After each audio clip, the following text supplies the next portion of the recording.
I woke to the sterile hiss of machines and the sharp sting of cold air rushing past my cheeks, and for one disorienting heartbeat, I thought I was still dreaming. Then the room sharpened into focus. The hospital lights, the IV pole, the thin sheet across my legs, and a shadow leaned over me. A familiar perfume hit before the voice did. "Stop pretending."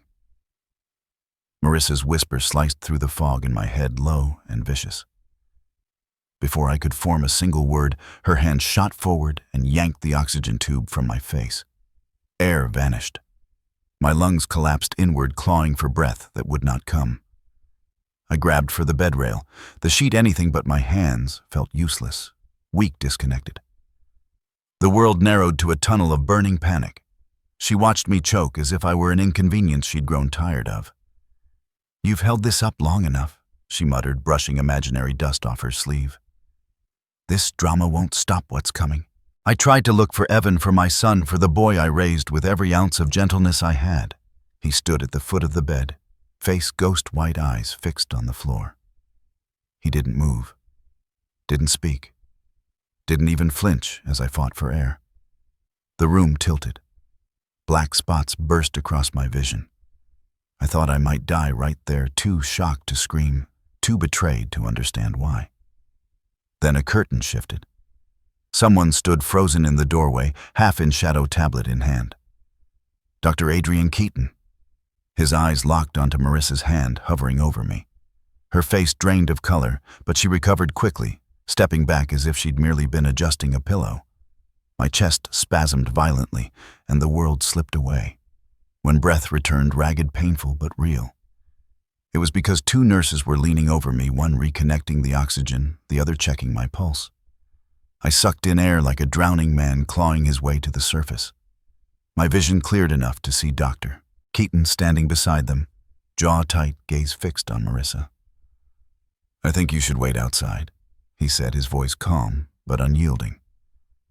Marissa plastered on a concerned expression so false it almost made me laugh, even in my state. "Of course, doctor. I'm only trying to help." He gets confused. "Outside," Keaton repeated. She stiffened, shot me a look that promised consequences, and swept out the door. Evan trailed behind her like a shadow, shoulders slumped, unable to face me. I watched him go, with a hollow ache that hurt worse than my lungs. When the nurses finally stepped back, Keaton pulled a chair beside my bed and sat heavily, elbows on his knees. His serious expression didn't soften when he asked, "Has anything like that happened before I swallowed the inside of my throat raw?" "No," I rasped. "Not like that?" He studied me for a long moment. "You don't have to protect her." I shook my head slowly. Shame crept through my chest. "I'm not. I didn't think she'd ever." "Mr. Grant," he interrupted gently. "Someone who wants you alive doesn't rip out your oxygen tube." His words landed harder than the incident itself. I didn't argue. I couldn't. Not when my body still trembled with the memory of suffocation. When he left to update my chart, I stared at the ceiling, replaying the scene in brutal detail. Not just the attack, Evan's silence. The way he shrank beside her. The look he refused to give me. My own son paralyzed by fear or loyalty, or something darker I didn't yet understand. Later, when Keaton returned, he carried a folder and a quiet warning in his eyes. "I've moved you to a private suite," he said. "Restricted access. Just a precaution." "Precaution?" My voice shook. "Against my own family." He hesitated, choosing his words carefully. "She asked staff about your cognitive health yesterday. She seemed eager to have it documented." I went still. "But I'm not confused," I said softly. "I'm tired. I'm old. But I'm not confused." "I know," he replied. "That's why this concerns me." He stood, walked toward the door, then paused. "There's more you should know. Something your wife asked me to keep an eye on before she passed. But we'll talk about that when you're stronger." My wife. Helen. The mention of her name cracked something tender inside me. For 3 years thinking of her had been a gentle ache, a memory warmed by time. Now it felt like a warning I'd ignored. Keaton left, and the room dimmed as evening settled in. I rested my hand over my ribs, counting each breath to reassure myself it was happening. That I was still here. That the woman who married my son tried to take the breath from my body in broad daylight, and he let her. Around 7, the door opened again. Marissa swept in holding flowers and a bright smile that didn't touch her eyes. "Thomas, you gave us such a scare today." She set the bouquet on the table. "I'm so relieved you're comfortable now." I said nothing. She pulled a chair close, leaning in. "I know you've been overwhelmed lately. Stress can make older people imagine things. That's why I'm arranging evaluations. My voice came out sharper than expected. "For your memory," she said sweetly. "It's really best for everyone." She glanced toward the hallway, ensuring no one else was around, then dropped her tone to a whisper sharpened like a blade. "Don't make this harder than it has to be." I gripped the blanket nails digging into the thin cotton. She thought she could bulldoze me with a smile and a whisper as if I were a feeble man who couldn't see what she was doing. But I saw it clearly now. The tightening ring around my life, her hands shaping the narrative of my decline, her ambition masked as concern. A soft knock interrupted us. Evan slipped inside, eyes red-rimmed, shoulders tight. "Dad," he murmured, stepping closer. I wanted to check on you." Marissa's expression hardened. "Evan, why don't you get us some water?" He didn't move. He looked only at me. "I'm sorry," he said, voice cracking. His gaze flicked toward his wife. Fear trembled in it. Shame. Regret. Before I could respond, Marissa snapped her fingers. "Evan." He flinched and left without another word. She rose gracefully, smoothing her blouse. "Rest is important. Stress will only make your confusion worse." She turned to go, then paused in the doorway, her smile settling back into place like a mask she'd practiced 1,000 times. "Oh," she added casually, "and try not to worry about next week. The reading will go smoothly." "The reading?" I frowned. "What reading?" But she was already gone. That night, long after the hallway lights dimmed and the hospital quieted to a low hum, I lay awake replaying her words. The reading. A will reading. Helen's will had been settled years ago. What could Marissa possibly? The door eased open again. Dr.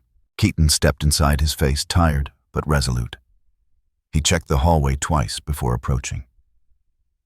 "Mr. Grant," he said quietly, "I'm telling you this now because I don't know how much longer you'll be safe without intervention." My breath caught. He slipped a card into my palm, an attorney's contact information. "She'll help you," he said. "Your wife trusted her." I stared, heart pounding. Why, I asked. "What did Helen know?" Keaton exhaled slowly, then placed a steady hand on my shoulder, the same quiet gesture he would repeat weeks later, the one that would break my daughter-in-law in a single moment. "Your wife," he said softly, "asked me to protect you when the truth finally broke open." He looked me square in the eyes. And today, it broke. He pressed my shoulder gently, then stepped back.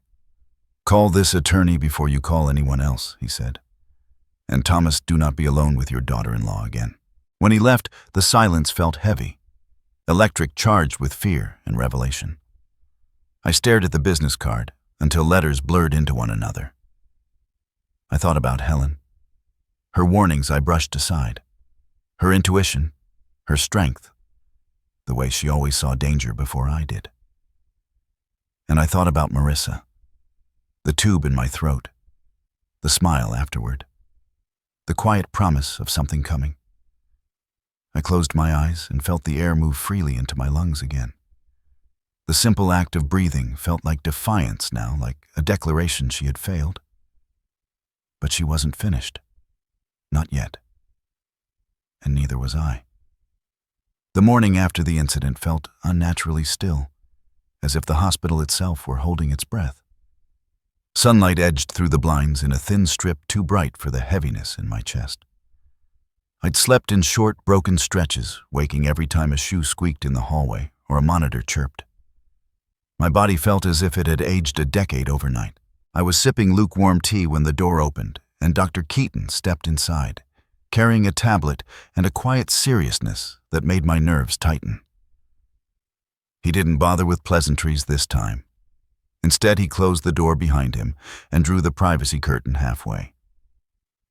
"How's your breathing today?" he asked, checking the cannula flow. "Steadier," I said. "Still hurts.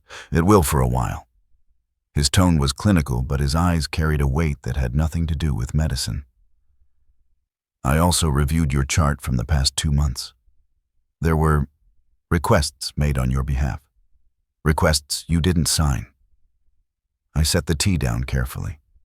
"What kind of requests?" His jaw flexed. "Cognitive assessment forms, long-term care recommendations, power of attorney inquiries." My stomach twisted. I hadn't authorized any of those. "She told staff you were showing signs of confusion," he continued. "Disorientation, memory lapses." I barked out a bitter laugh. I remember perfectly well who tried to suffocate me yesterday.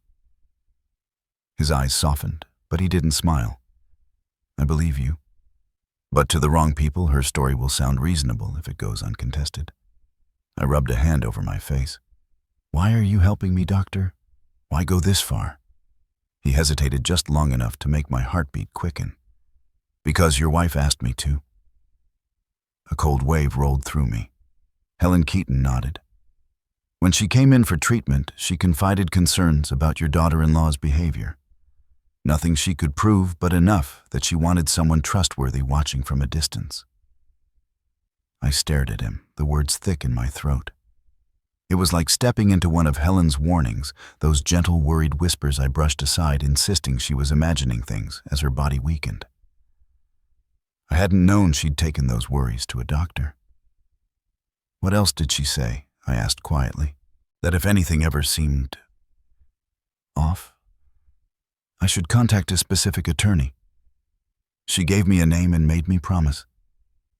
My hand tensed around the blanket. "The card you gave me last night?" "Yes.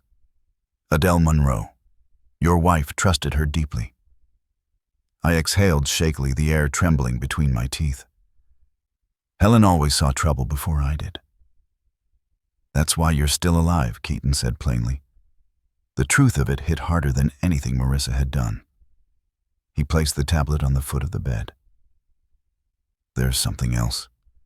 I submitted an incident report about yesterday's assault. It's required by law. You'll have investigators contacting you soon." My breath caught. Will they believe me? They'll believe the recording. My heart stuttered. Recording, Keaton tapped the tablet. A video opened his own call screen, his colleague visible in the small corner window, and in the main frame, me gasping helplessly. Marissa's hand ripping the tube away, her annoyed expression as I choked. I watched myself nearly die. "This was a video consultation with another surgeon," Keaton said. Everything was captured automatically. I shut my eyes, overcome with a mixture of grief, fury, and something that felt dangerously close to relief. "You're not imagining any of this, Thomas," he said softly. "And now there's proof." He promised to check on me again later, then slipped out, leaving me staring at the blank tablet screen long after he'd gone. I didn't know whether to thank Helen or curse myself for not listening sooner. Around noon, a nurse brought lunch and mentioned that my family had been asking about me. Her expression was careful, too careful, as if she already sensed there was more beneath the surface. 5 minutes later, Evan walked in alone. He looked like he'd aged 10 years overnight, eyes bruised with sleeplessness, shoulders knotted tight. For a long moment, he just stood there, twisting his wedding band, not meeting my eyes. "Dad," he murmured. I folded my hands in my lap. "Your wife isn't with you today?" He flinched. "She needed to make some calls." I nodded slowly. Evan stepped closer, each movement stiff, unsure. He sat in the chair beside the bed and stared at his hands. "Dad, I didn't know she was going to." He swallowed hard. "I should have stopped her. I froze. I just froze." "You watched," I said quietly. Not accusing, just stating the truth. He let out a broken breath. "I was afraid of making things worse. She said you were confused, that you were exaggerating, that confronting her would only escalate things. And you believed her." He winced. "She isn't like this with everyone, only when she feels challenged. She feels challenged by an old man lying in a hospital bed." He closed his eyes. Shame hung on him like a heavy coat. "I'm sorry," he whispered. I wanted to reach out to put a hand on his arm like I used to when he was a boy, apologizing for breaking a lamp or forgetting to come home on time. But this wasn't a small mistake. This was my life. My breath. Instead, I asked Evan, "What has she told you about me, about what she wants?" He hesitated too long. "She said you've been slipping," he said. "That you forget things. That you get confused. That it's time to think about long-term care." My jaw clenched. "Do you think I'm confused right now?" "No," he admitted, "not now. But Dad, yesterday I wasn't confused. I was suffocating." Evan's eyes filled with tears. I know, Dad, you don't understand what it's like when she gets angry. He stopped speaking abruptly. I leaned forward. "She what?" He stared at the floor. "She scares me," he whispered. The confession cut deeper than anything he'd said yet. Before I could respond, a knock interrupted us. A hospital social worker stepped inside, clipboard in hand. "Mr. Grant," she said, "I understand there may have been a dispute involving your medical equipment yesterday. I'm here to get your account of the incident." Evan's face drained of color. I straightened, meeting her eyes. "There was no dispute," I said clearly. "My daughter-in-law removed my oxygen tube without my consent." Evan covered his face with both hands. The social worker wrote something down. "Did she express intent to harm you?" "Yes." Evan let out a broken sound. "And do you feel unsafe around her?" "I do." The social worker nodded and closed her folder. "Thank you. We'll proceed accordingly. We also have the supervising physician's report, so your statement will be added to the record." When she left, Evan whispered, "Dad, what have you done?" "What I should have done years ago," I said. Told the truth. He didn't argue. He couldn't. A few hours passed before the next visitor arrived. Around 4, the door creaked open and a woman stepped inside, a stranger, tall, composed, dressed in a navy blue suit. "Mr. Grant?" she asked softly. I sat straighter. "Yes." She extended a card. "I'm Adele Monroe. Your wife asked me to find you if anything ever seemed wrong." My breath stilled. I turned the card over, recognizing the name from last night. She prepared for things, Adele continued gently, that she hoped would never happen. "But she left instructions for me, documents, notes, accounts of concerns she had about your daughter-in-law. She was methodical." My throat tightened. Helen had always been meticulous, especially when it came to protecting those she loved. Adele pulled a chair up to my bedside. Dr. Keaton reached out to me. He said it was time. A tremor ran through me. "Time for what?" "To ensure your safety," she said. "And to protect what your wife left behind so no one can twist it into something else."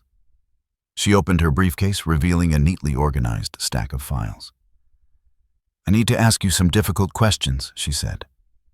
"And then I'll tell you what your wife prepared for you." I exhaled shakily. "I'm listening." "First," she said, "has your daughter-in-law attempted to access any of your financial records?" "Yes." "Pressured you into signing documents?" "Yes." "Tried to control your medical decisions? She nearly killed me yesterday."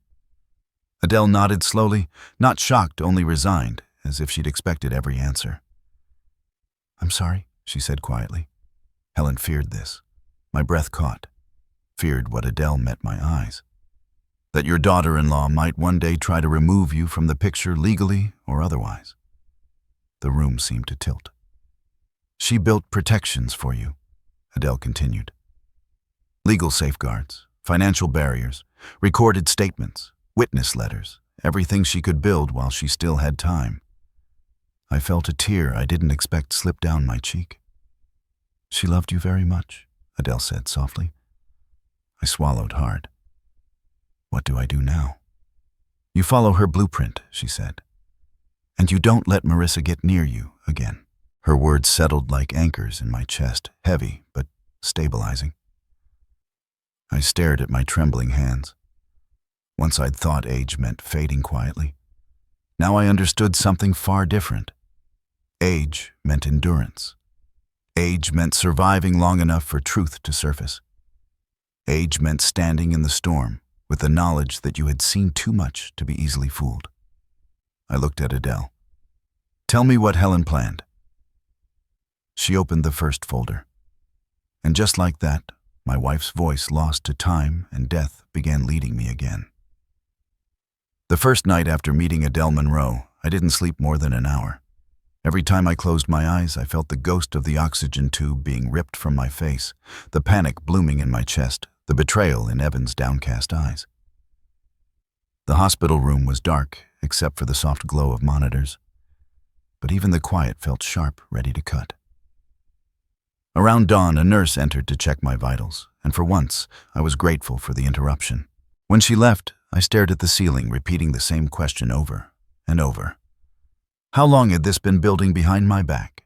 At 8:15, just as I finished my tasteless oatmeal, Adele arrived again, punctual, composed, carrying a thin leather binder, this time instead of a briefcase. She shut the door behind her with a deliberate click. You look steadier this morning, she said, sitting beside me. Good, we have a lot to cover. I'm ready, I said, though I wasn't sure it was true. She opened the binder and pulled out a photograph I hadn't seen in years. Helen in our garden, wearing her old straw hat, smiling that familiar, gentle smile. My throat tightened. Your wife wasn't paranoid, Adele said. She was observant, and she documented everything she noticed in the months before she died. I forced a breath past the ache in my chest. Helen kept things from me. She was trying to shield you, Adele said. She only came to me when her suspicions became too detailed to ignore. She placed the photo aside and slid forward a handwritten page, Helen's neat cursive covering every inch. What is this? I whispered. A timeline, Adele answered softly. The first time she noticed Marissa isolating Evan. The first time she sensed hostility toward you. The subtle ways your financial accounts were probed. Changes in your son's demeanor. I scanned the page, my heart thudding harder with every line. Memories I had dismissed, too small, too harmless, now took on an entirely different shape. Adele continued, she also noted Marissa expressing strong interest in the estate. Specifically, the assets titled solely in your name. That's not illegal, I said quietly. No, Adele agreed. But manipulating a spouse and positioning yourself to control an elder's finances is a pattern. And your wife recognized it. I stared at Helen's handwriting, wishing she were here to explain it to me herself. She suspected, Adele said gently, that after she passed, Marissa would shift attention to you. She feared Evan wouldn't see it happening. I closed my eyes. He didn't. No, she agreed softly. But neither did you. And that's why Helen built a safety net. She pulled out another document, this one notarized, stamped official. She amended her trust before she passed. She listed me, your doctor, and one additional party as contacts if anything ever happened to you under suspicious circumstances. Suspicious, I repeated bitterly. Like your daughter-in-law trying to suffocate you. Adele's silence was answer enough. Before either of us could speak again, the door pushed open without warning. Marissa strode in. Her heels clicked sharply across the tile, her lips curved into a smile too wide to be sincere. She wore a crisp ivory blouse and a blazer that looked expensive enough to pay a month's mortgage. Behind her, Evan trailed like a dim shadow. Thomas, she said brightly. Good morning. I'm glad to see you up. We've been so worried. Adele closed the binder calmly, but her eyes sharpened. Mrs. Grant, she said, standing. You weren't on the visitor schedule today. Marissa ignored her completely. I brought some paperwork for your father, she told Evan. I stiffened. Adele stepped closer to my bedside. What paperwork, she asked, and her tone dropped 5 degrees colder. Marissa tapped her leather folder. A simple update for his insurance and care plan. He's been falling behind on signatures, so we're helping him catch up. Evan's eyes flicked toward me, then away. He looked sick. Adele smiled politely, but the steel beneath it was unmistakable. Why don't we review the documents together? Oh no, Marissa said quickly. This is family business. No, Adele said, stepping between us. It's legal business, and Mr. Grant has representation. Marissa's expression cracked just for a moment. Representation? She repeated, her voice tearing at the edges. Since when? Since yesterday, I said, meeting her gaze with as much steadiness as I could muster. Helen arranged it. Her nostrils flared. Helen is gone. Her protection isn't. For the first time since I'd known her, Marissa lost her composure. She spun toward Evan. You didn't tell me he hired someone. Evan shrank into himself. I didn't know. She snapped back to me. You are confused, she hissed. This attorney is manipulating you. She's twisting your wife's wishes. You don't need a lawyer. You need clarity. Adele folded her arms calmly. Mrs. Grant, I have video evidence of your behavior yesterday. I strongly advise you to speak very carefully right now. Marissa froze. Her lips parted, but the words wouldn't come. Fear flickered in her eyes, real fear, the kind she couldn't hide. Evan finally stepped forward. Marissa, maybe we should... Enough, she snapped. She rounded on him. Do you think any of this changes the truth? He's declining. He's losing control of his faculties. We're trying to help him before it's too late. I felt a familiar rage bloom beneath my ribs, steady and hot. But before I could speak, Adele stepped even closer. Mrs. Grant, she said softly, dangerously, your husband watched you rip his father's oxygen tube from his face. He watched you try to suffocate him.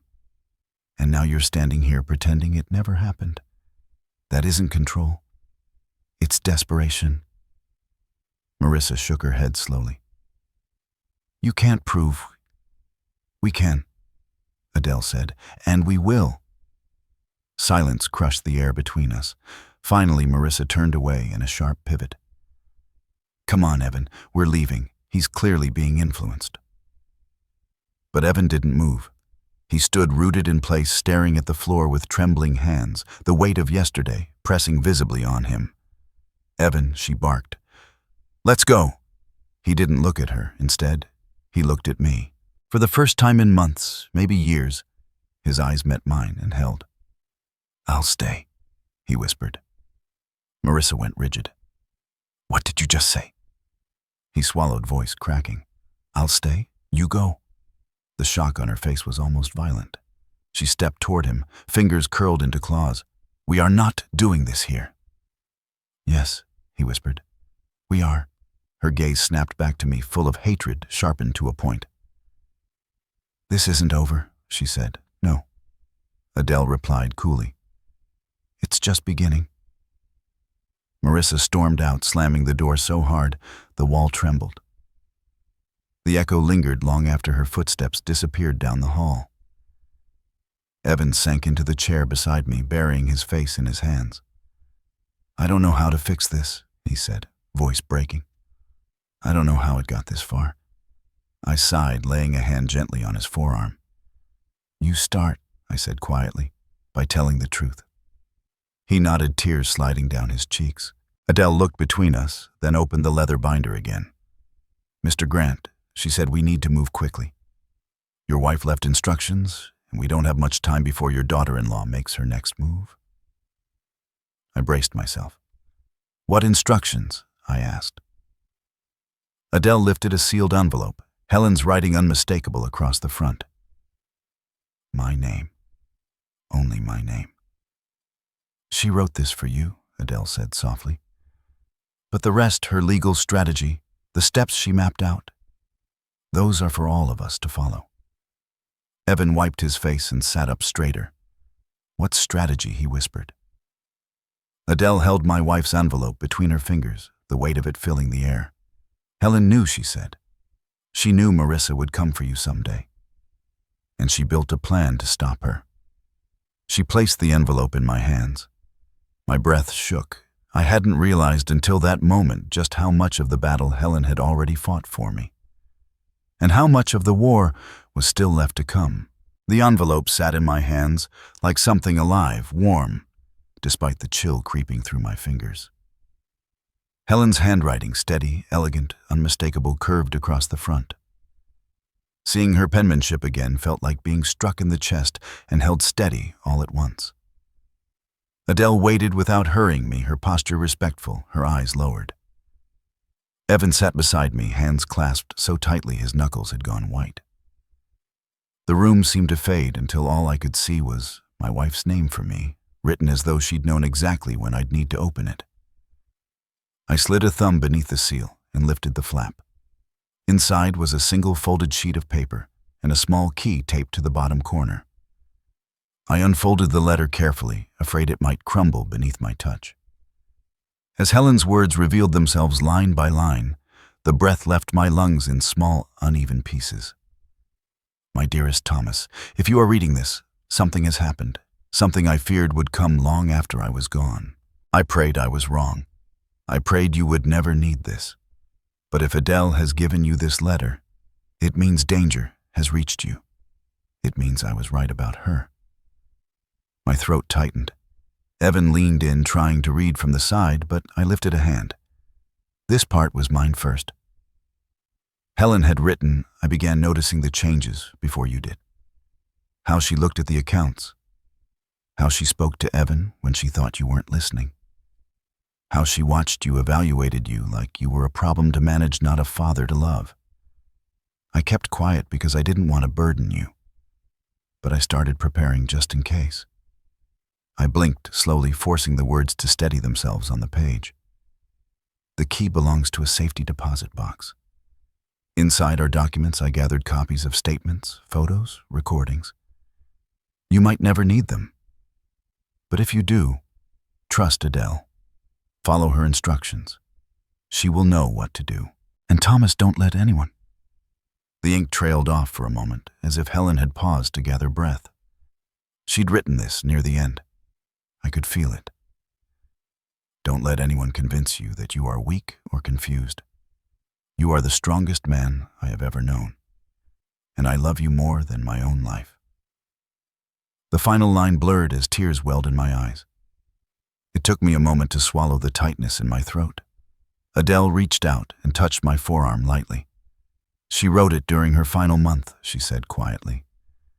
She wanted to make sure you'd have something of her guidance when she no longer could. I closed the letter. She shouldn't have had to worry about this.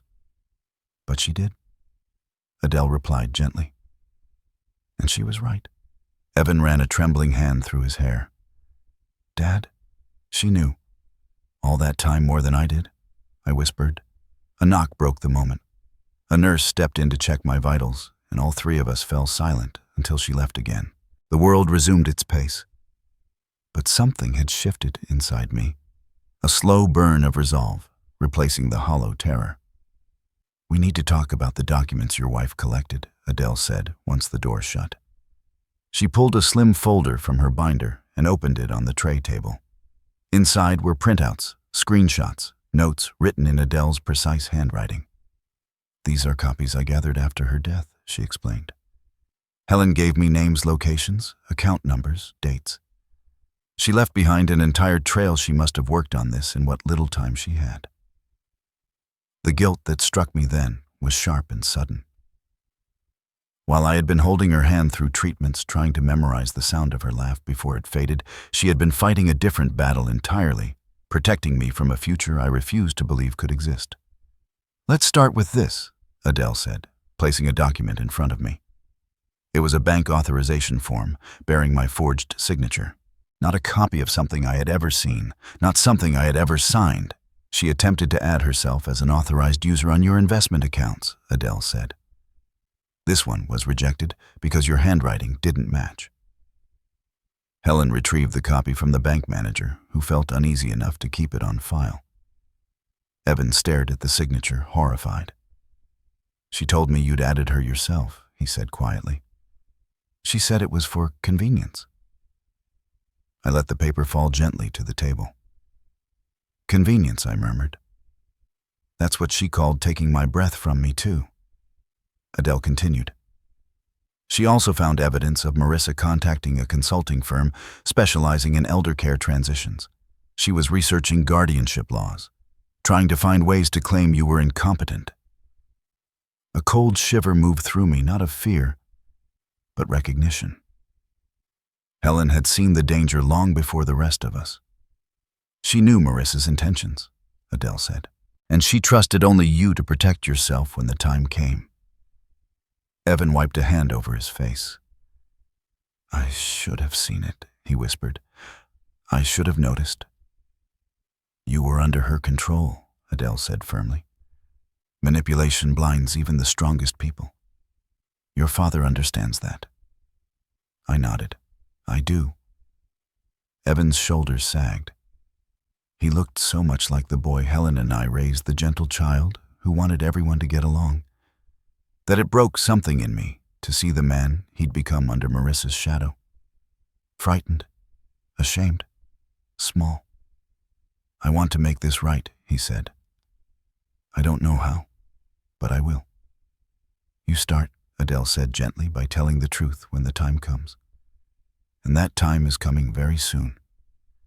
Before we could ask what she meant, the door opened again. This time Marissa didn't walk in. She stormed in. Her face was tight with fury, her eyes sharp and bright like glass on the verge of cracking. She wore the same blazer as the day before, but her hair was slightly disheveled, as if she'd been pacing for hours. What exactly is going on here? She snapped her gaze, pinning Adele first, then me. Adele didn't flinch. We're reviewing Mr. Grant's legal protections. Legal protections, Marissa repeated, her voice cold. Against what? Against anyone attempting to exploit him, Adele said, each word clean and unyielding. Marissa's smile was thin and sharp. Exploit? I am his family. I'm the only one who has been looking after him while you, she jabbed a finger at Evan, have been too busy making a mess of your career. Evan's face reddened with shame. And you? She hissed at me, have been too confused to realize who actually cares about you.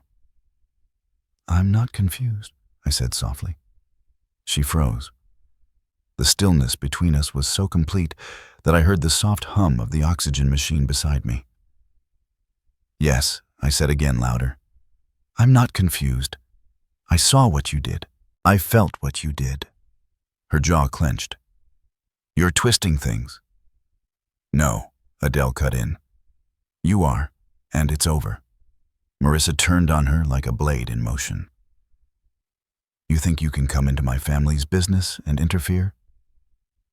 You made it a legal matter, Adele said calmly. I'm simply responding. Marissa glared at the binder, the papers, the envelope still in my hands. For a breath, I saw fear flicker in her eyes, tiny, frantic reel. She tried to hide it, but it was there. You are all making a mistake, she said, her voice trembling with restrained rage. And when this falls apart, don't say I didn't warn you. She spun on her heel and marched out, slamming the door hard enough to rattle the wall. Silence settled again. A heavy, charged silence. Adele exhaled slowly. She's losing control. That means she'll become reckless. Evan nodded, his face pale. She already has. I folded Helen's letter and placed it gently on the bedside table, feeling a steadiness I hadn't felt in months. Tell me the rest, I said to Adele. She opened another folder, thicker, denser with papers. Very well, she said. We need to begin the process Helen outlined. And the first step is accessing the safety deposit box. I touched the key taped to the letter. My wife's key. My son will drive us, I said. Evan looked startled but relieved. Of course. Whatever you need, Dad. Adele smiled faintly. Then we moved forward. For the first time since Helen died, I felt not just protected, but prepared. Whatever Marissa had planned for me, she had underestimated something far more powerful than her ambition. She had underestimated my wife. And now the plan Helen left behind was waking like a sleeping giant. The bank sat on the corner of Maple and Fifth, a red brick building with tall windows and a vault I once trusted, simply because it felt immovable. Funny how the world changes, how safety becomes something you search for in people, not places. Evan parked the car in a shaded spot near the front entrance.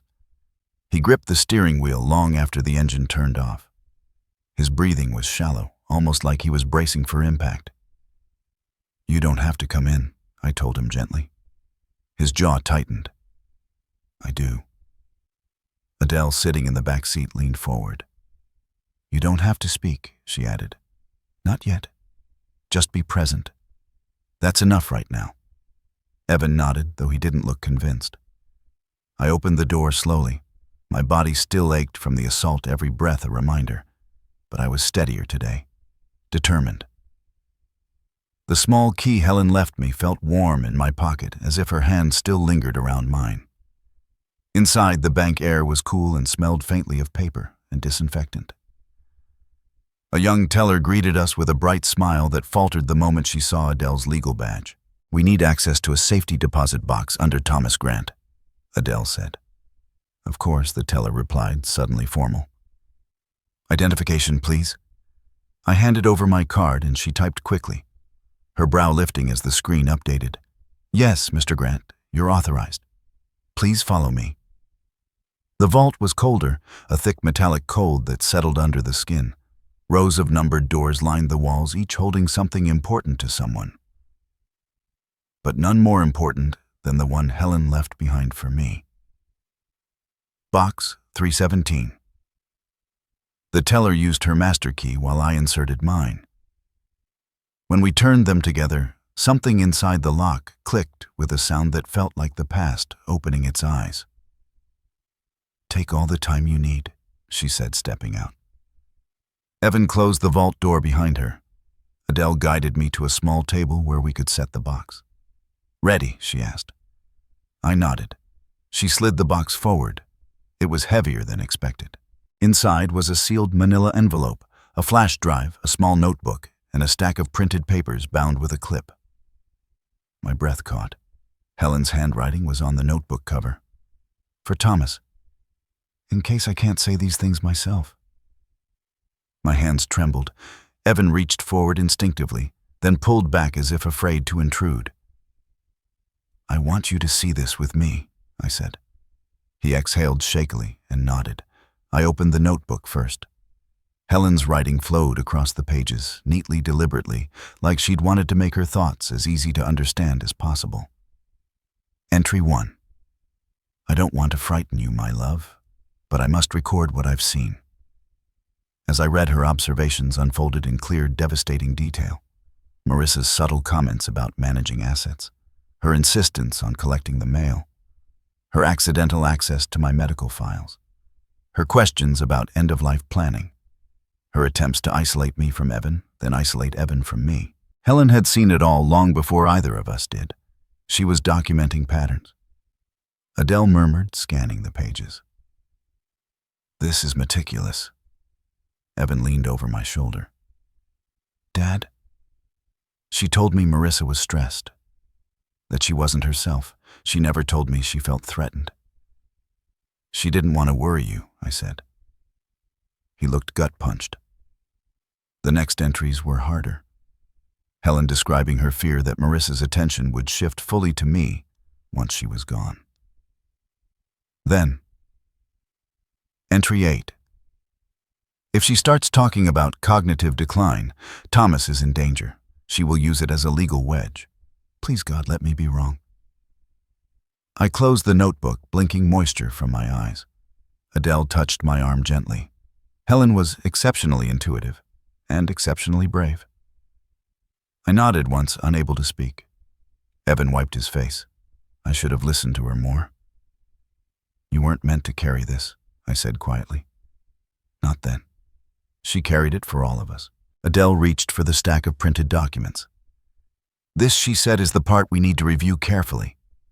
She placed the papers on the table and flipped to the first page, a financial statement, showing repeated login attempts to my retirement account attempts made from Marissa's office computer.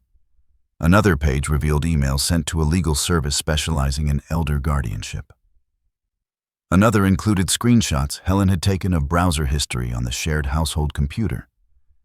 Keywords leapt out like ghosts from the page: how to remove an elder from their home legally, declaring someone incompetent, transferring property under medical supervision.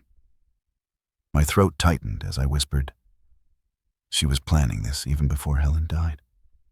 Adele nodded. These timestamps go back 3 years. Evan let out a strangled sound. 3 years. God. There were more documents, photographs of mail Marissa had intercepted, calendars where Helen had circled suspicious appointments, even a copy of a draft power of attorney form Marissa had attempted to slip into a stack of papers for me to sign. Then Adele lifted the flash drive.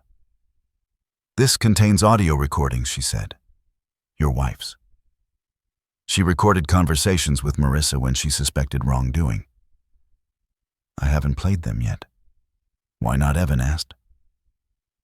Because legally, it's better if you hear them first, Adele replied. Before I submit them. She pulled a small laptop from her bag and connected the drive. Ready? She asked softly. I wasn't, but I nodded anyway. The first recording crackled to life. Helen's voice, weak but steady, filled the vault room. Marissa, I noticed a discrepancy in the medical billing. Did you authorize something for Thomas? A pause. Then Marissa's voice, sharp, annoyed. You're imagining things again. You're too emotional to understand paperwork right now. Helen responded gently. I think I understand just fine. Marissa's voice dropped to a chilling whisper. Maybe you shouldn't worry about things that won't matter soon. I stopped the playback with a shaking hand. Evan covered his face, shoulders trembling. How did I not know? How did I not see this? Manipulation is powerful, Adele said quietly. She didn't want you to see. There were more recordings, too many, but Adele stopped them before the weight became crushing. Instead, she pulled out the final item in the box, a sealed legal envelope. This, she said, is a secondary will directive. Helen updated it without telling anyone except me. It protects you, Thomas, if someone tries to undermine your autonomy. What does it say? Evan asked. Adele gave him a sympathetic look. The contents are confidential until the will reading. Evan nodded, though he clearly wanted more. I looked at the key, the notebook, the documents, the pieces of a plan built by a woman who had been dying but determined to leave me protected. She saved me, I whispered. Adele shook her head. She prepared you to save yourself? For a moment, the three of us sat in silence. Then the vault door rattled. A firm knock followed. Everything all right in there? The teller called. Yes, Adele answered. We're done. As we gathered the materials, Evan asked quietly, what happens next? Adele locked eyes with me. Next, she said, we prepare for defense. I nodded. And after that, Evan asked. Adele's voice lowered. After that, she said, we prepare for war. We returned the box, walked out of the vault, and stepped back into the sunlight.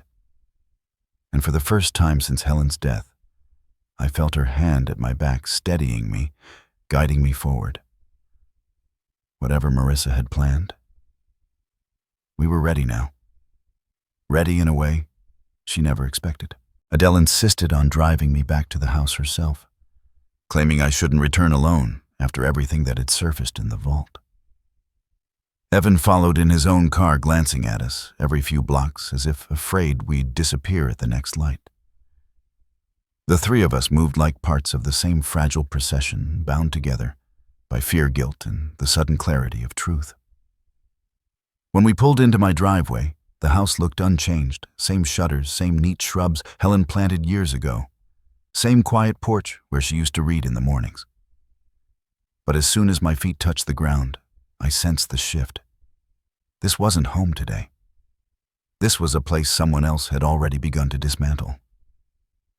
Adele noticed it first. "Don't go inside," she murmured, one hand rising instinctively. Evan, stepping out of his car, froze. "What's wrong?" The front door was slightly ajar. Not enough to be obvious from the street, but open enough that a person who knew the house well would notice immediately. "I locked that when we left," I whispered. Adele moved in front of me. "Stay behind me." She approached slowly, shoulders tight, phone already in her hand. Evan circled around the side of the house as if pulled forward by instinct he hadn't yet learned to ignore. Adele pushed the door with her fingertips. It swung open silently. My living room looked normal at first glance, couch cushions in place, lamp upright, rug undisturbed. But there was a tension in the air, a hum of wrongness. The kind you feel before your mind has fully caught up. She walked inside. I followed, breathing shallowly. It wasn't until we reached the hallway that I saw the first sign of intrusion, a thin line of scuff marks on the hardwood, fresh, not mine, leading toward the study. Evan reappeared from the back porch, pale and sweating. The side window's been jimmied open. Adele didn't speak. She moved straight into the study and stopped. My desk drawers were open, every one of them. Papers scattered on the floor. The small safe where I kept old tax files had been forced partially open, pry marks carved into the metal. Books lay toppled. My late wife's journals tossed aside as if they were meaningless clutter. Someone had been searching, not leisurely, desperately. Evan stepped in behind us. God, what were they looking for? "The documents," I said quietly. "The ones Helen left, or anything that could discredit me."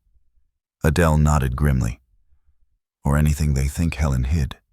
She knelt and examined the floor. "No fingerprints we can trust, but the pattern is clear. They were in a hurry." "Could it have been?" Marissa, Evan asked, voice trembling. Adele stood. "Either her or someone she sent. She knows we're moving. She knows there are things she hasn't controlled." Evan swallowed hard. "Dad, I'm so sorry. This isn't your fault," I told him. But he looked unconvinced. A sudden noise from above, like a faint shifting, made all of us freeze. Evan whispered, "The attic." Adele lifted a hand. "Nobody move." She grabbed a heavy bookend from my desk, a ridiculous weapon, but better than nothing, and motioned for Evan to stay behind her.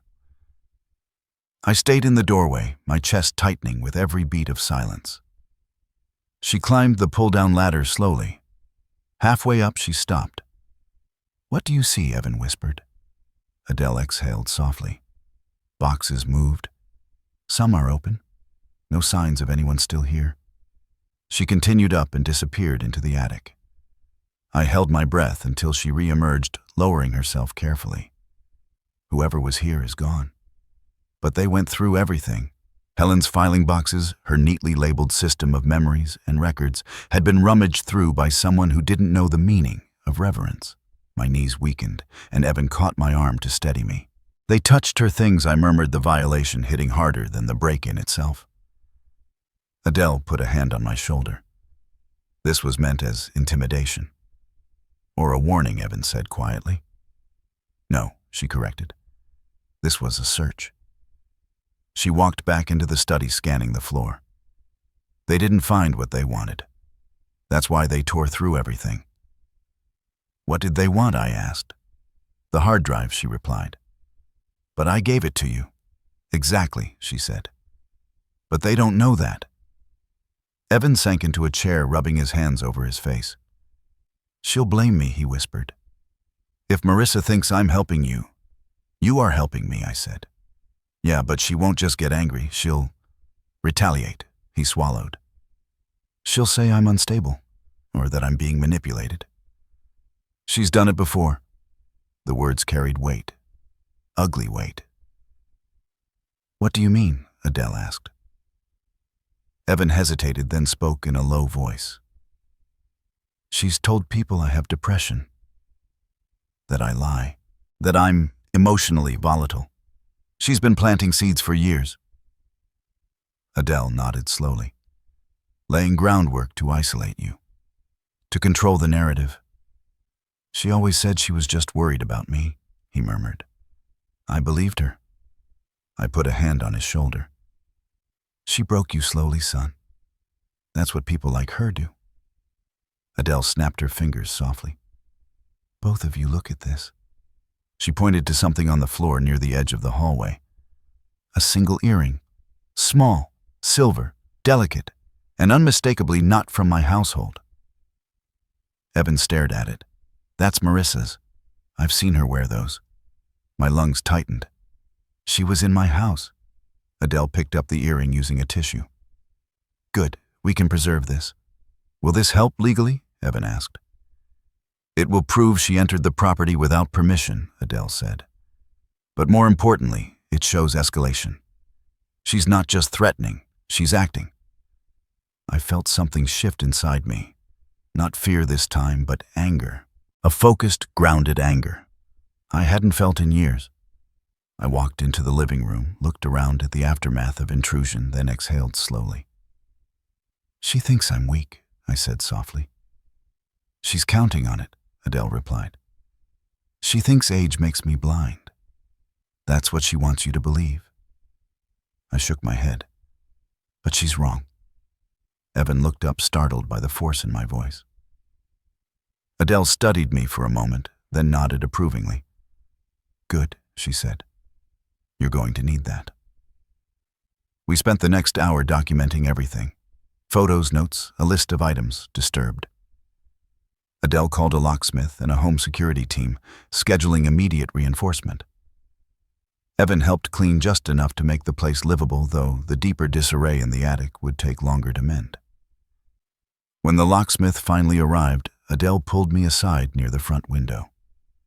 Thomas, she said quietly, there's something you need to prepare for. I steadied myself. What is it? She knows her timeline is collapsing. That makes her dangerous. I figured that already. No, Adele said, voice low and firm. More dangerous than you think. She's cornered. She's losing control. She's realized people are starting to see behind her mask. She paused. And cornered predators lash out. A chill moved through me, not because of fear, but because it echoed what Helen had always warned me. Evan joined us, wiping dust from his hands. So what do we do? Adele looked between us. We move faster, she said. We document everything. We secure everything. And then, her eyes narrowed. We force her hand before she forces ours. I nodded slowly. What's the next step? I asked. Adele exhaled. I need the rest of Helen's materials. And then we prepare for the legal stage, which is... She looked directly into my eyes. The will reading. Evan paled.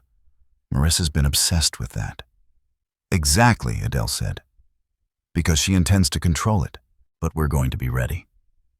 Outside, the locksmith finished changing the last lock.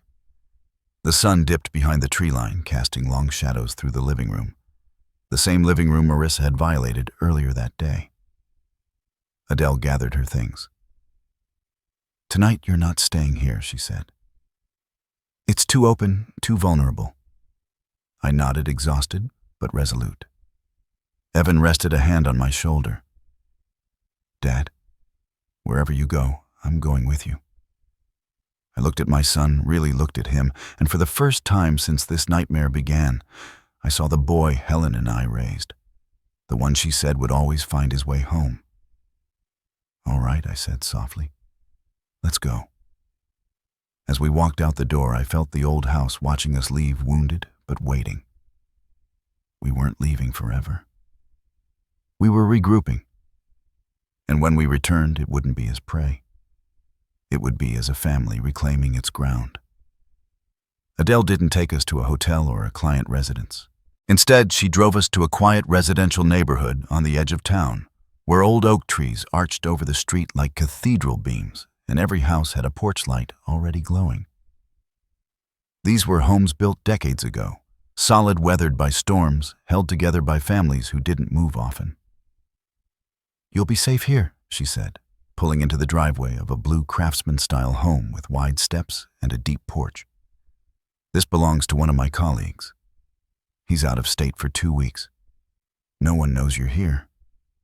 Relief washed through me, though I didn't realize how tightly I'd been holding my breath until my ribs ached.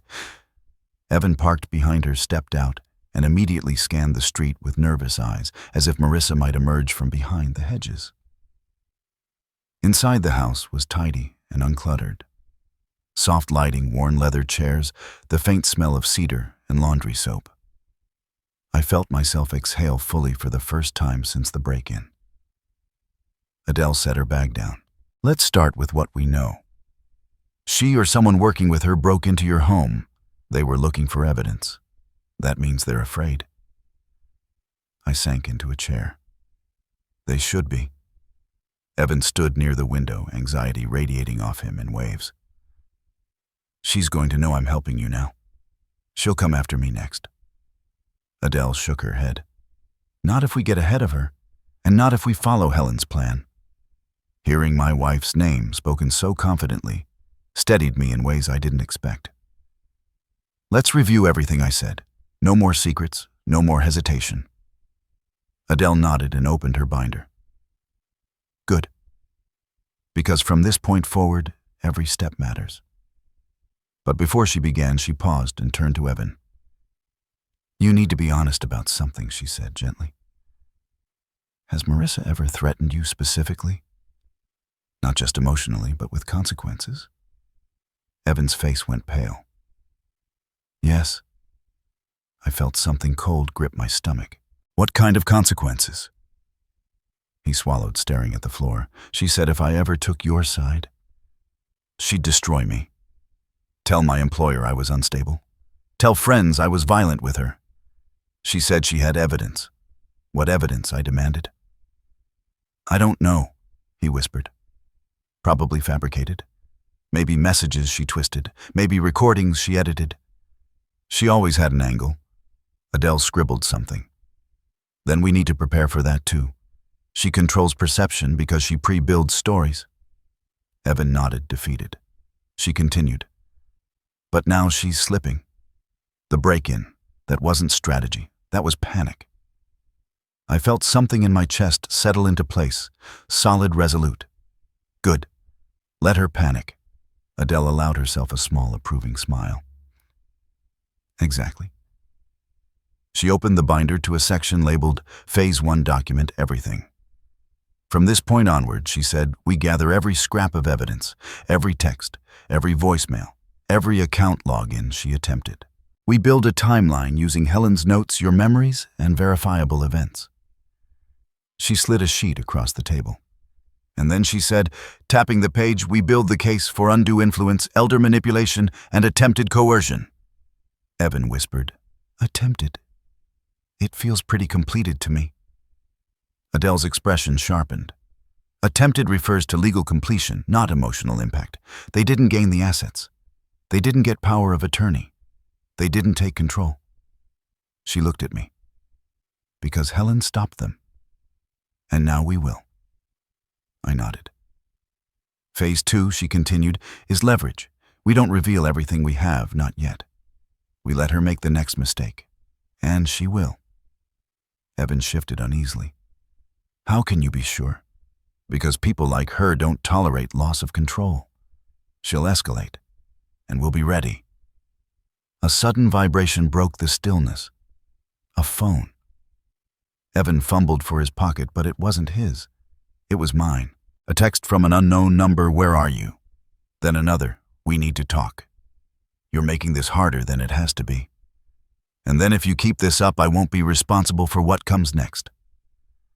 I showed the messages to Adele in silence. Her expression turned to granite. Good. She's rattled. Good? Evan echoed, horrified. Absolutely, she said. It means we've moved from preemptive danger to active exposure. She knows she's losing control. That means she'll start making legal mistakes.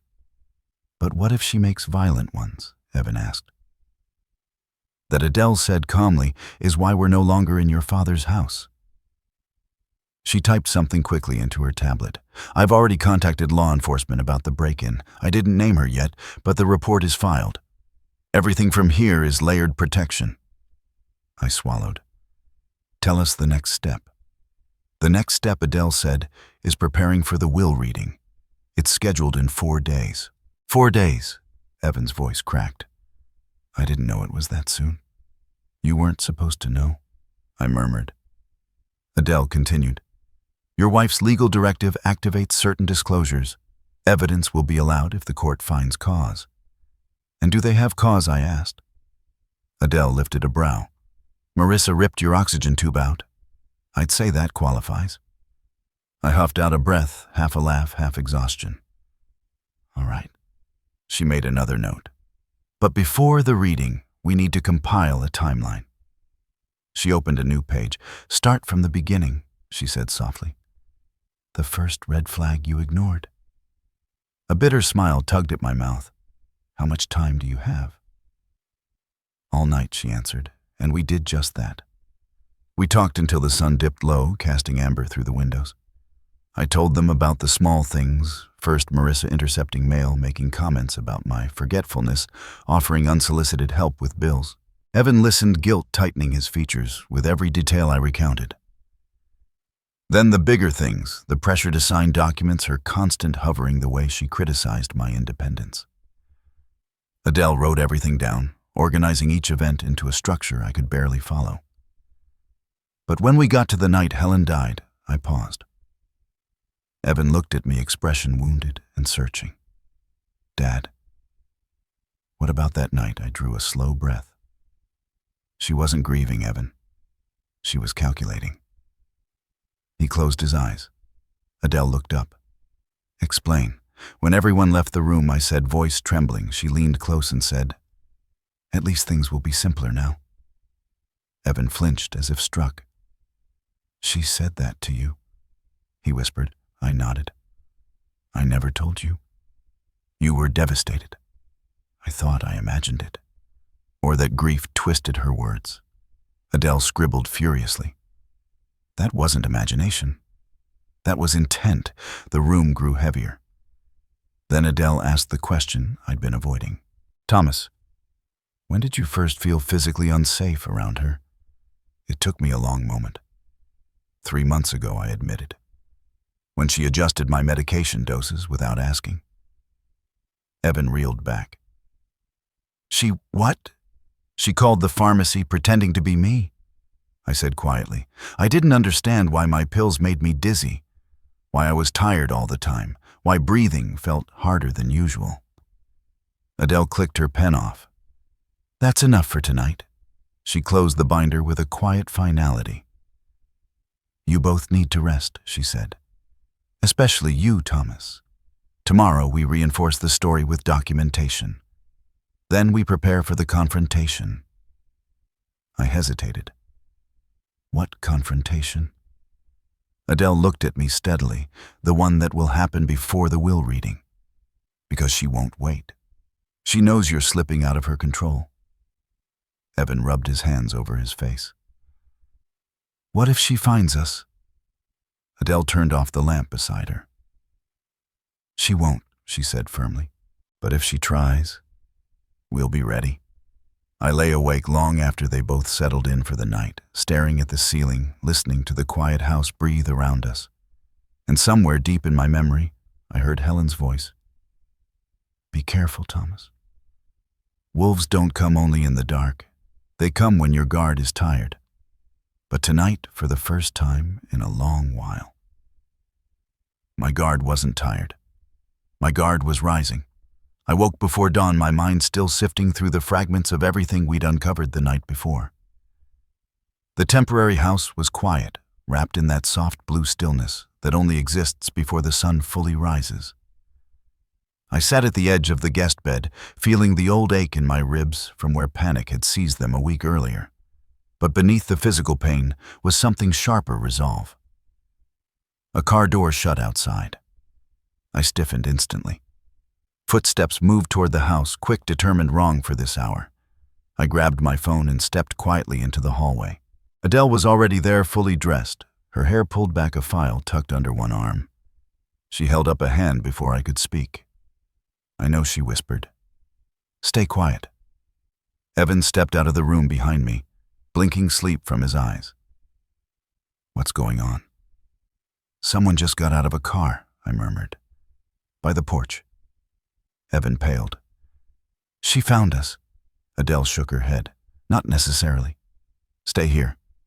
She moved toward the living room with the deliberate calm of someone who'd been in situations like this before. She pulled back the curtain just an inch and looked outside. Her shoulders lowered, tension easing from her spine. She turned to us. "It's the investigator," she said. "I asked him to come early." Relief hit me in a slow wave, though my hands continued to tremble.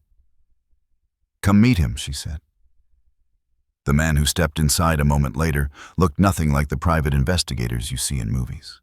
No cigarette, no trench coat, just a tall, wiry man in a gray wool coat carrying 2 binders and a laptop.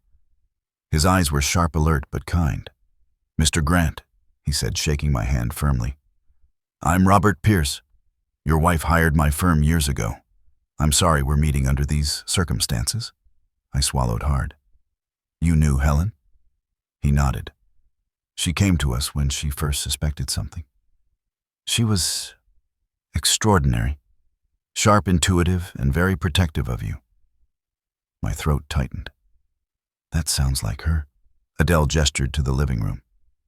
"Pierce needs to show us something." We sat.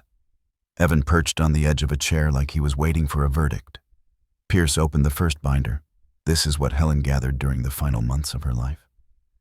And this, he tapped a second, thicker binder, is what I gathered afterward when she asked us to continue monitoring certain individuals. "Monitoring," Evan echoed. Who? Pierce didn't answer immediately. He flipped to a page labeled Surveillance Summary. When he finally spoke, his words landed like hammer blows. "Your daughter-in-law. And the man she's been meeting." Evan blinked. "Meeting? What do you mean?" Pierce slid a photo across the coffee table. Marissa standing beside a dark SUV, the driver leaning against the hood. A man I recognized instantly. Cole Vance. I felt heat rush through me. "He broke into my house. We saw the evidence." "Yes," Pierce said, "but the connection goes deeper than that." He laid out more photos, Marissa handing Cole envelopes. Cole entering her office after hours, the two in a coffee shop leaning close. Cole escorting her to a law firm as if he belonged there. Marissa angrily pointing at her phone while Cole listened. Evan's voice cracked. "She told me he was a contractor." Pierce shook his head. "No. He's a fixer. He handles problems for people who want to stay clean." My stomach turned. "He's done this before," Pierce continued. "Helped manipulate medical records, pressured seniors into signing documents, even staged wellness checks to argue incompetence."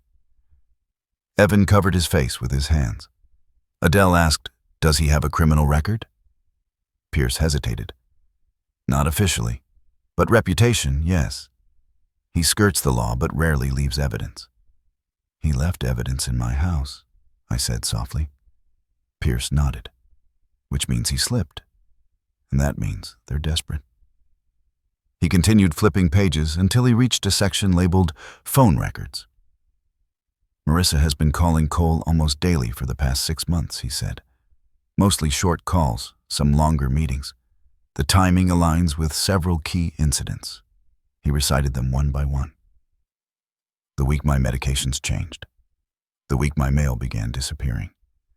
The week Marissa pushed me to sign suspicious paperwork. The week they convinced me to move in with them. Each date matched a phone exchange. I leaned back, breath leaving me slowly. "She planned every part of this." "Planned and rehearsed," Pierce said. "People like her don't improvise. They calculate." Adele folded her arms. "Which means she's not done." "No," Pierce said. "Her next move will be bigger." Evan whispered. "What does that mean?" Pierce took a deep breath. "She's preparing to argue that Thomas is incompetent." Evan flinched as though struck. "No. God, no." She would," I said. "She already tried to make the hospital believe it." Adele nodded. And breaking into the house means she's searching for anything she can twist into evidence. Something she can spin or forge, Pierce added. We intercepted 2 emails from her to a legal assistant asking about emergency guardianship hearings. Evan's voice broke. She wants control of everything. No, Adele corrected. She wants control of your father. The assets are just the reward. The room fell silent. A deep, heavy silence, thick with recognition and dread. I broke it. What do we do? Pierce closed the binder with a soft thud. We fight, but we need one more piece. What piece? Something your wife mentioned in her last message to me. Something she suspected Marissa had been hiding.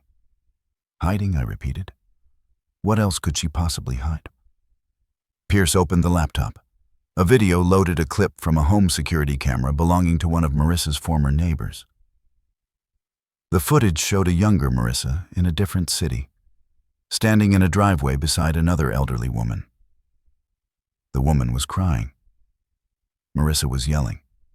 Cole was there too. Evan whispered, stunned, "Who is that?" Pierce paused the video. That's the mother of her previous partner. She was investigated for elder intimidation years ago. Charges never stuck.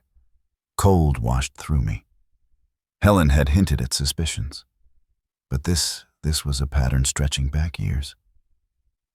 Pierce said quietly, "Your wife knew something was wrong. But she didn't live long enough to see it fully." Evan wiped his face.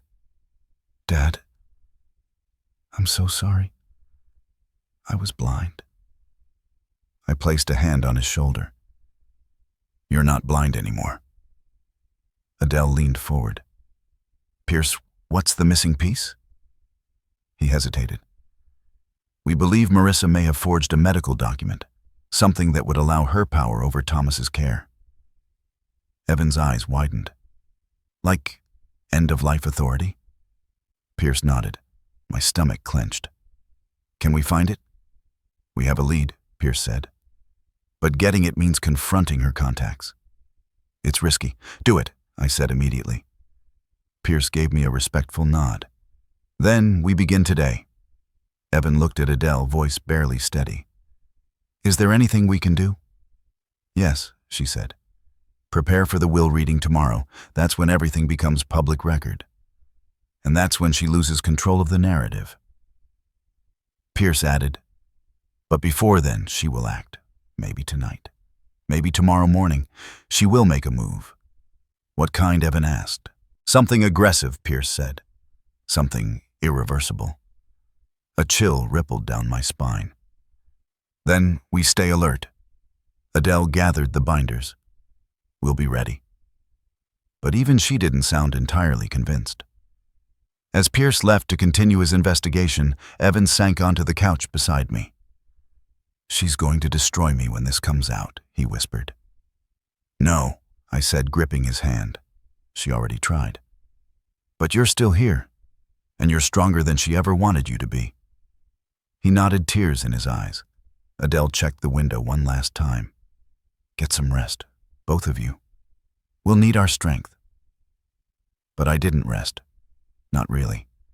Because deep down, beneath the exhaustion, anger, and fear, I felt something sharper rising. Clarity. Marissa had been weaving this web for years. But she'd forgotten one crucial thing. I wasn't the same man she'd tried to suffocate in that hospital bed. I had Helen's blueprint. I had allies she didn't know existed. And tomorrow, at that will reading, I would no longer be the hunted. I would become the witness she never expected. I didn't dare return to my own house that day, but I needed something from it, something I couldn't leave behind another night. Not Helen's notebook or the documents. Those were safe with Adele. What I needed was simpler than that, but no less important: my sense of place, my sense of ownership. My home before Marissa's shadow had crept through every room, so that evening, just before sunset, Adele drove me and Evan back to the house. Pierce followed in his car, keeping a careful distance. The neighborhood looked the same as always. Quiet, peaceful, the kind of street where dogs barked at joggers and sprinklers clicked in rhythmic arcs. But the moment my foot touched the walkway leading to the porch, something in the air buzzed wrong. Adele noticed it instantly. "Stop," she warned, her hand lifting. Evan froze behind me. Pierce caught up his gaze, sweeping the yard like a hawk studying the ground for snakes. "What is it?" Evan whispered. Adele pointed toward the front door. It was locked. Closed. Still, too still. "No signs of forced entry," she murmured. "Which means she knows we're watching." "And waiting," Pierce added. I stepped forward slowly.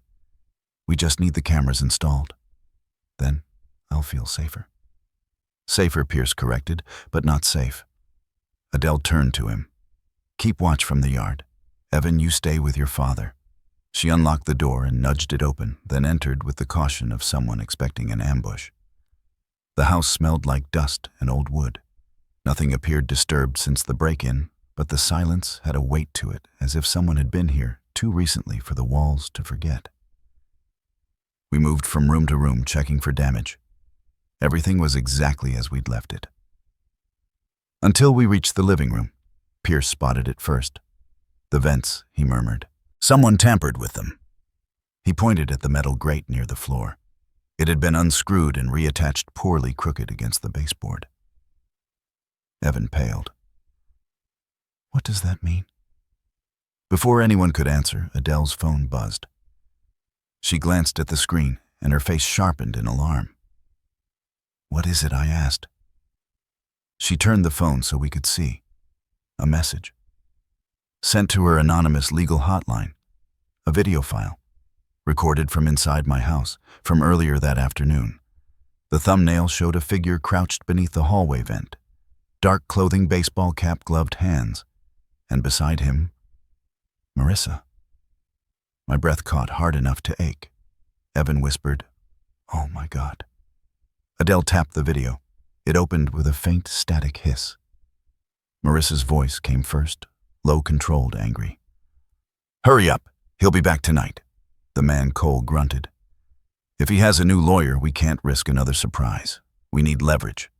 Leverage. He reached into the vent and retrieved a small device. Something metallic. Something electronic. "That's one," he said. "The others are still hidden in the attic," Marissa hissed. "Then get them. We need all of it before the will reading. I won't let him ruin everything." The video cut abruptly. I felt the floor tilt beneath me. "They planted something," I murmured. "In my house." "Not planted," Pierce corrected softly. "Collected." Evan swallowed hard. "Collected what evidence Adele said.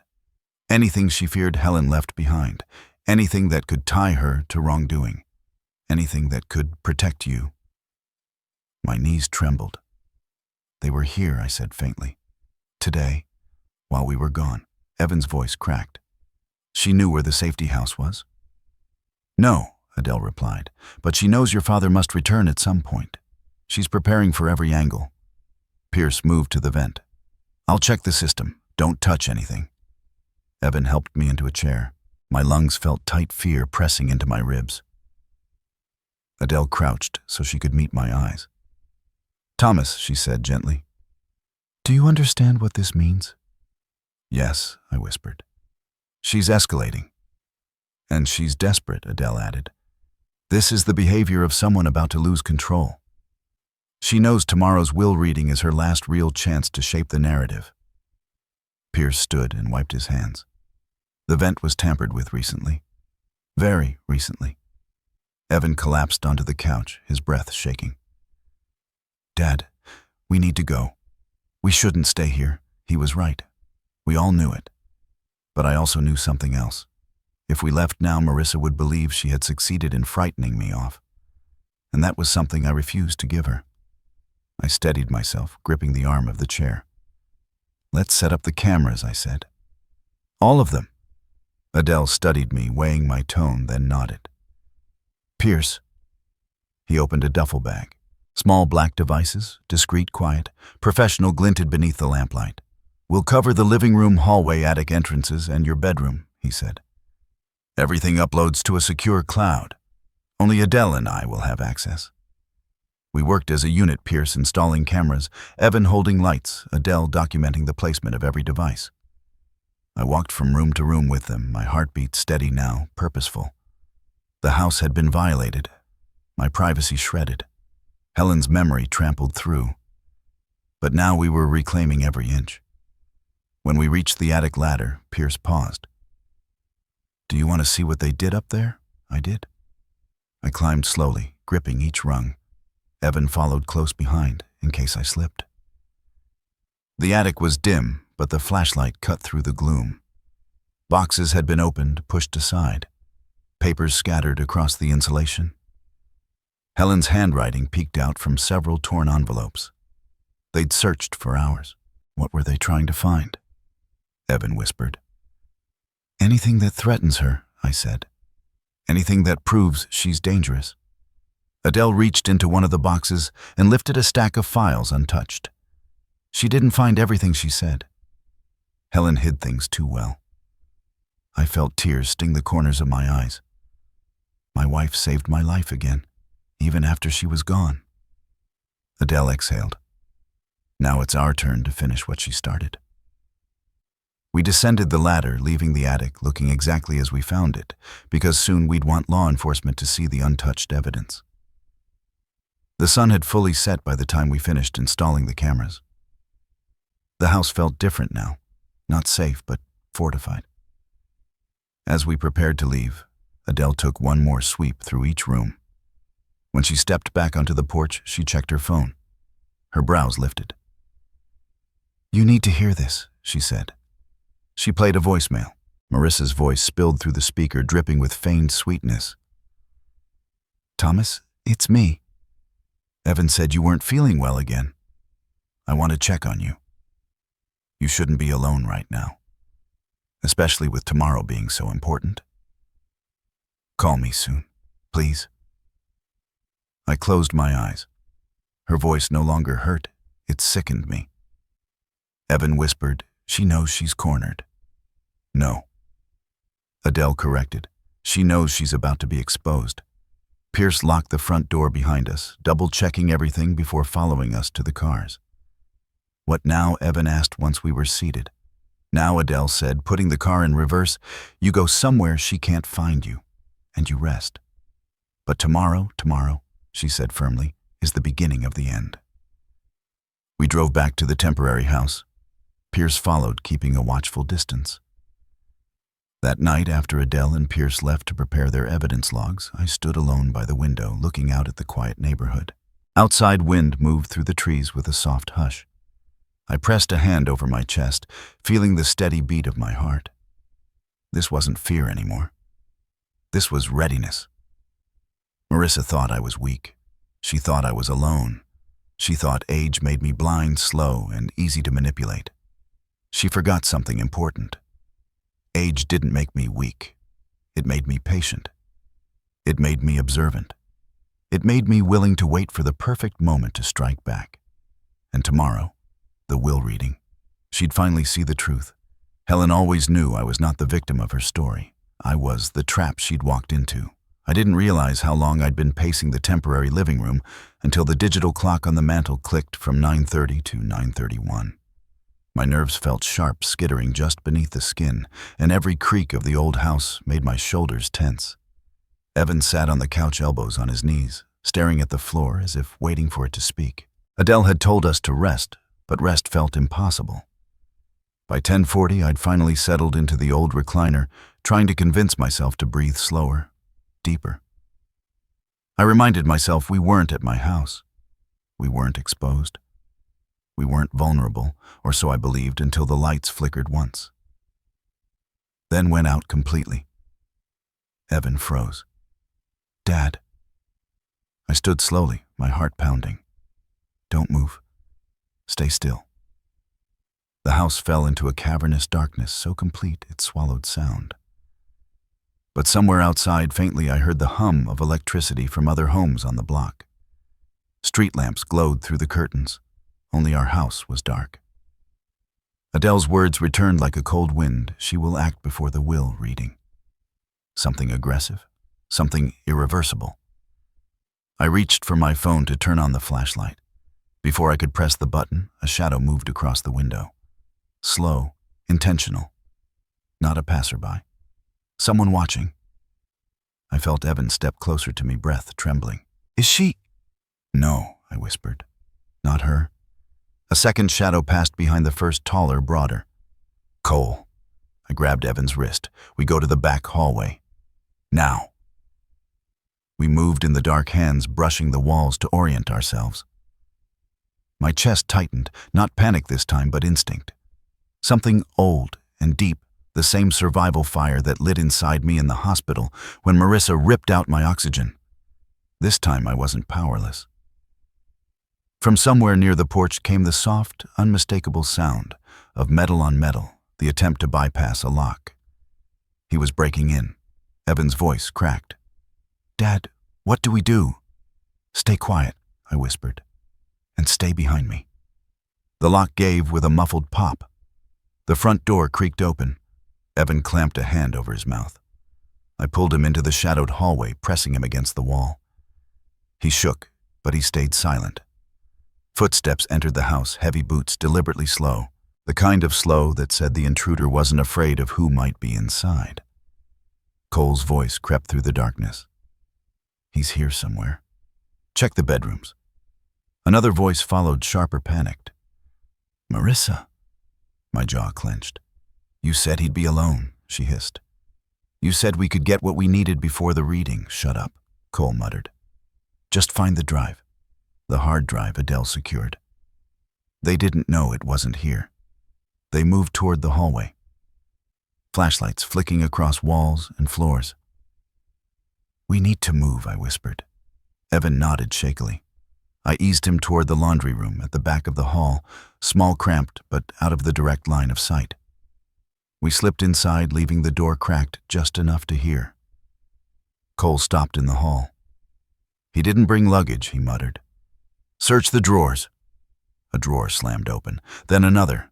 I felt Evan trembling beside me. "They're going to find us," he whispered. "Not if we think before they do," I said. Helen's voice echoed in my mind. "Don't confront danger head on. Outmaneuver it." I scanned the small room, the washer, the dryer, a metal flashlight on the shelf, heavy, solid. I grabbed it. Evan's eyes widened. "Dad, we need a diversion," I whispered. I cracked the laundry window open by an inch, just enough to let the cold night air in. Then, gripping the flashlight, I lobbed it toward the far end of the living room through the gap between door and frame. It hit the hardwood with a thunderous clatter, ricocheted, and rolled loudly. Cole cursed. "What?" The Marissa gasped. "He's in there." Their footsteps thundered toward the noise. I seized the moment. Out the window, I whispered, "Now." Evan hesitated. "Dad, you can't climb out. I can if you steady me." He lifted the window, fully helped me through the narrow frame until my feet hit the cold dirt outside. He climbed out after me, breathing hard. We crouched behind a hedge, hearts racing. Inside the house, Cole's voice bellowed. "There's nothing here." "Where is he?" "Maybe he left," Marissa whispered urgently. "Maybe he saw us." "Shut up," Cole snapped. "We're not leaving empty-handed." But then, sirens. Close, loud, growing. Evan gasped. The neighbor. Of course, the porch light across the street had flicked on earlier, the moment our house went dark. Mrs. Winters, an elderly widow who noticed everything, must have seen the shadows at our windows. Cole cursed again. "We're done. Move." The front door slammed open. Footsteps pounded across the porch. Then silence, then the distant screech of tires. Marissa and Cole were gone. The sirens grew louder still, then stopped right in front of the house. Blue lights washed across the yard. A flashlight beam swept over us. "Sir, are you all right?" A police officer hurried toward us, hand on his holster. Evan stood helping me up. Yes, we're fine." They broke in. The officer guided us inside while another called for backup. They swept the house, found the open drawers, the disturbed furniture, the signs of forced entry at the lock. "Do you know who did this?" the officer asked. I met Evan's eyes. He nodded. "Yes," I said, "we do." Adele arrived 15 minutes later, her expression unreadable, but her steps purposeful. Pierce followed, laptop in hand, already working. "Are you hurt?" Adele asked, checking me over. "No." "Did they say anything?" "Yes." "Did they find anything?" "No." She exhaled, part relief, part calculation. "Good." Pierce handed me his laptop. "They're on camera."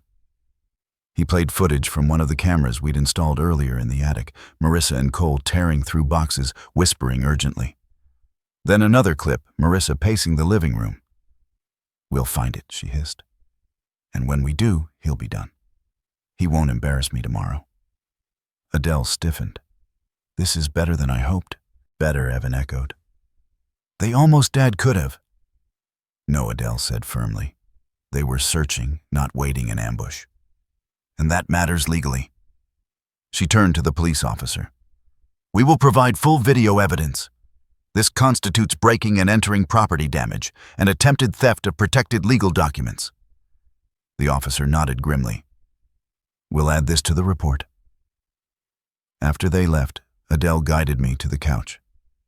"Thomas," she said softly, "they underestimated you. They thought fear would shut you down. But you responded with clarity. That matters."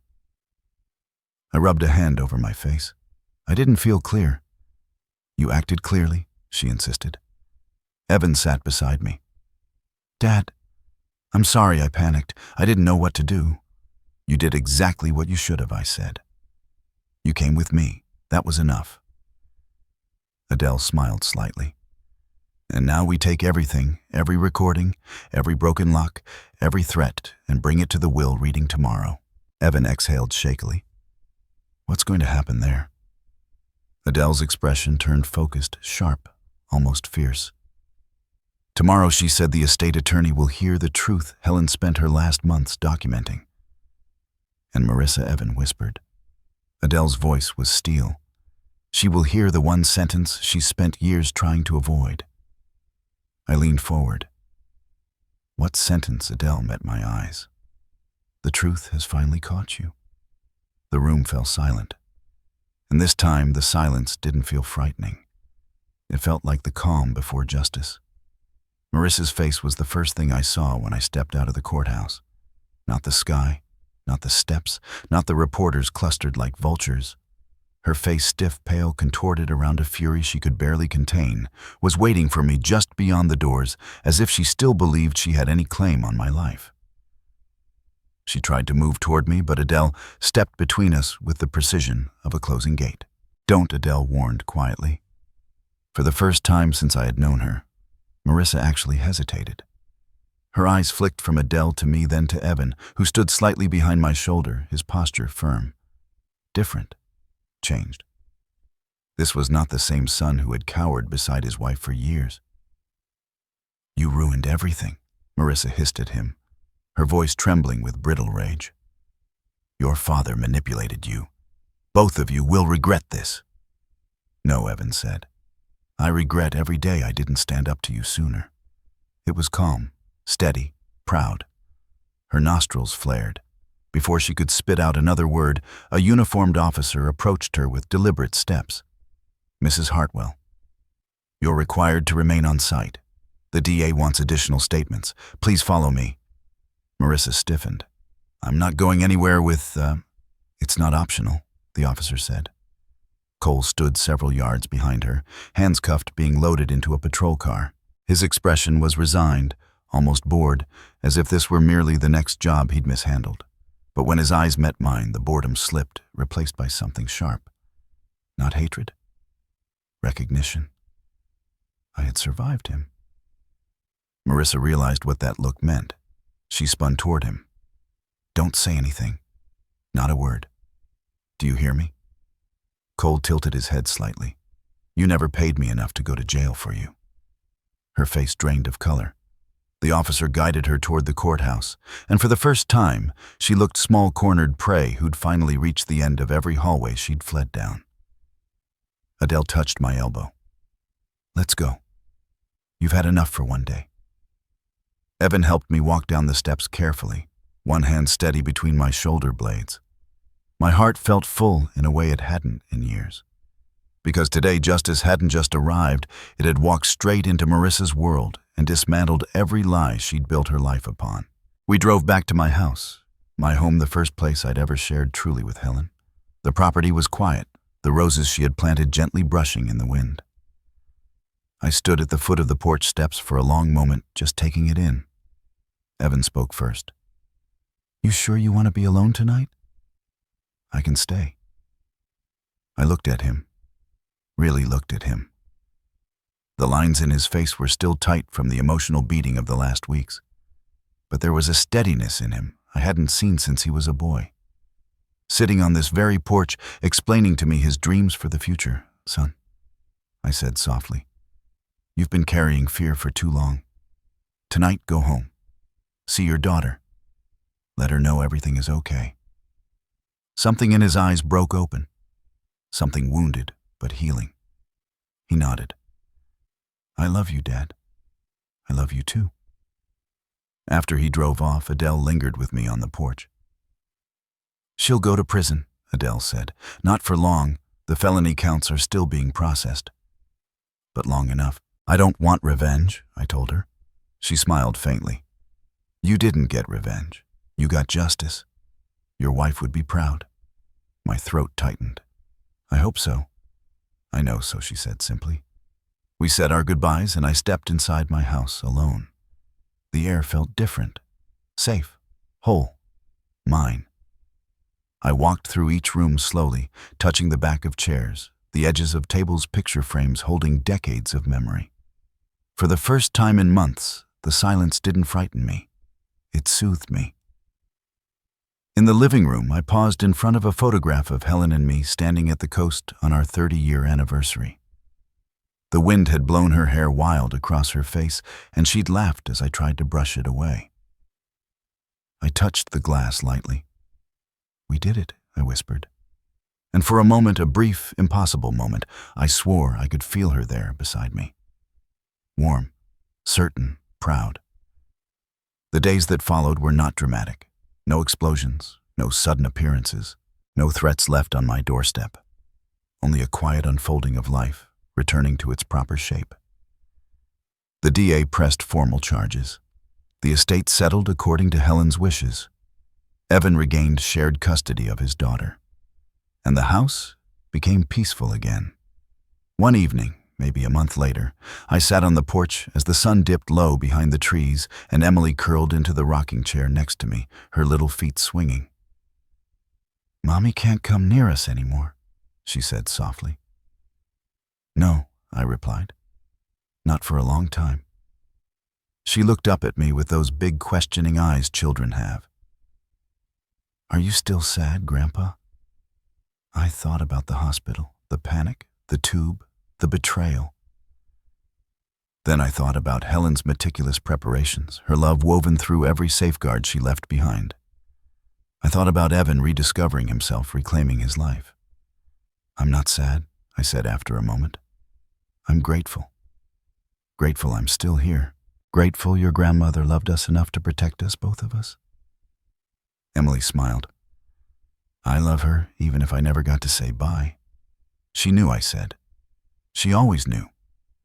We rocked together, listening to the cicadas weaving their nightly chorus. Peace felt like a blanket laid gently across the world. Later that night, after Emily and Evan left, I sat in my study writing the final entry in the notebook Helen told me to keep. The notebook that saved my life. The notebook that built my case brick by brick. When I finished, I closed it slowly and placed it on the shelf beside her photograph. "I'm safe," I whispered to her. And I meant it. I leaned back in my chair, feeling the quiet pulse of a future I had nearly been robbed of. A future that still belonged to me. And if you're listening to this story, if you've walked with me through every moment, betrayal, fear, strength, justice, Then I want to tell you something before you go. You are never too old to fight for the truth, never too weak to stand again, never too late to protect what matters. If this story touched you, if it reminded you of your own strength or of someone you loved who protected you the way Helen protected me, stay with us. Share your thoughts. Tell your story in the comments. And if you want more stories of family drama, hidden betrayals, and the victories none of us see coming, make sure you like this video and subscribe to the channel. Your support helps us keep sharing these journeys, stories of resilience, justice, and hope. Thank you for being here. And remember, the truth always finds its voice.